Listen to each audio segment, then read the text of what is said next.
ఏర్పడ్డాక కథ మొత్తం ఆయన శాఖ చుట్టూనే నడుస్తుంటే ఆయన మాత్రం తనకు సంబంధం లేనట్టుగా ఉండటం ఇప్పుడు హాట్ టాపిక్ గా మారింది. గత ప్రభుత్వంలో చీటికి మాటికి కూటమి నేతలపై ఒంటి కాలు మీద లేచిన ఆ మాజీ మంత్రి ఇప్పుడు ఎక్కడా కనపడటం లేదు. రాష్ట్రంలో లిక్కర్ స్కామ్ లింకులు బయటపడుతున్న వేళ ఆ శాఖ మాజీ మంత్రి ఏం చేస్తున్నారు, ఎక్కడున్నారనేది చర్చనీయాంశంగా మారింది. ఇప్పటికే లిక్కర్ స్కామ్ లో అధికారుల చుట్టూ ఉచ్చు బిగుసుకుంటుంది.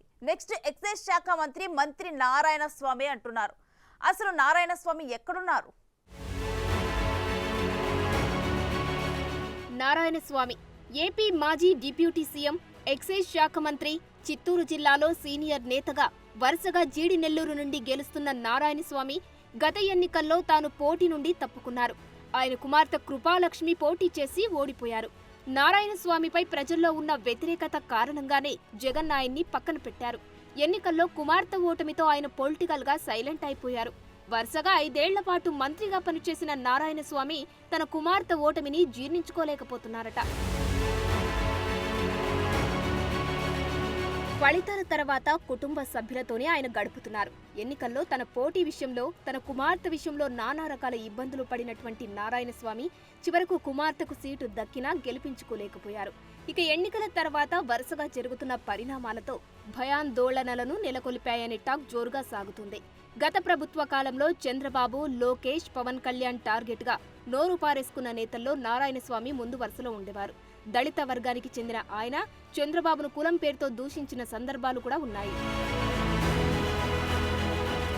గత 5 ఏళ్లుగా కూటమి నేతలపై అడ్డు అదుపు లేకుండా విమర్శలు చేయడం, మంత్రిగా ఇష్టానుసారం వ్యవహరించిన నారాయణ స్వామిని వదిలిపెట్టే పరిస్థితే లేదంటున్నారు టీడీపీ నేతలు.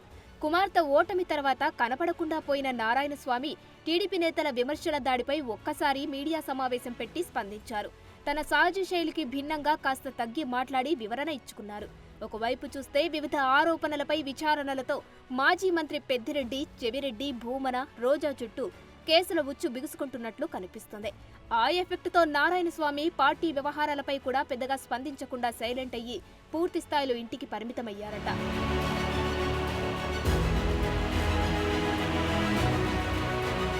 అందుకే ఓటమి తర్వాత ఇప్పటి వరకు నారాయణ స్వామి వెళ్లి జగన్ని కూడా కలవలేదు.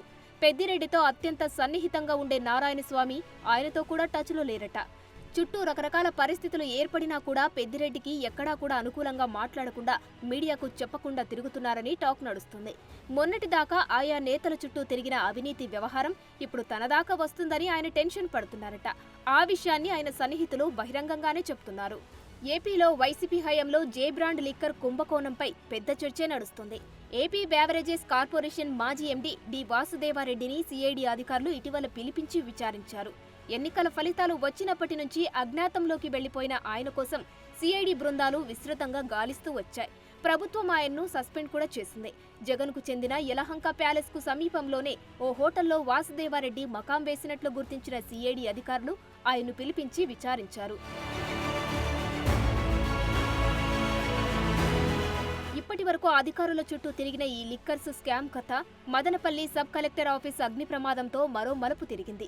ఈ కేసు దర్యాప్తులో భాగంగా సిఐడి బృందాలు మాజీ మంత్రి పెద్దిరెడ్డి రామచంద్రారెడ్డి ప్రధాన అనుచరుడైన వి మాధవారెడ్డి, పిఎస్ శశికాంత్ నివాసాల్లో చేపట్టిన తనిఖీలో మద్యం కుంభకోణానికి సంబంధించిన పలు ముఖ్యమైన లావాదేవీల వివరాలు వెలుగు చూసినట్లు తెలుస్తోంది.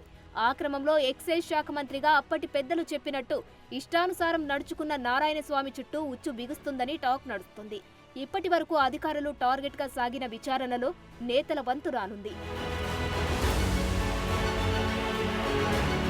మంత్రిగా నిర్ణయాలు తీసుకోవడంతో పాటు ఫైళ్లపై నారాయణ స్వామి సంతకాలు చేయడంతో ఆయన మెడకు లిక్కర్ స్కామ్ చుట్టుకోవడం గ్యారంటీ అంటున్నారు. ఓవైపు అధికారులు ఆ కేసుల్లో ఇరుక్కోవడం, జిల్లా సీనియర్ నేతల ప్రమేయంపై కూడా ఆధారాలు బయటపడుతుండటంతో తనపై విచారణ ప్రారంభమవుతుందని మాజీ డిప్యూటీ సీఎం భయపడుతున్నారట. అందుకే ఆయన పూర్తి స్థాయిలో ఇంటికే పరిమితమవుతూ ఎవరికీ కనిపించకుండా జాగ్రత్త పడుతున్నారంటున్నారు.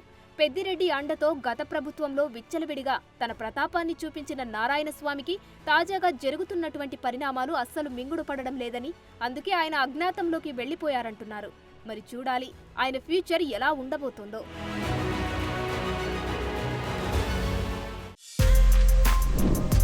For more videos like this, subscribe Big TV channel.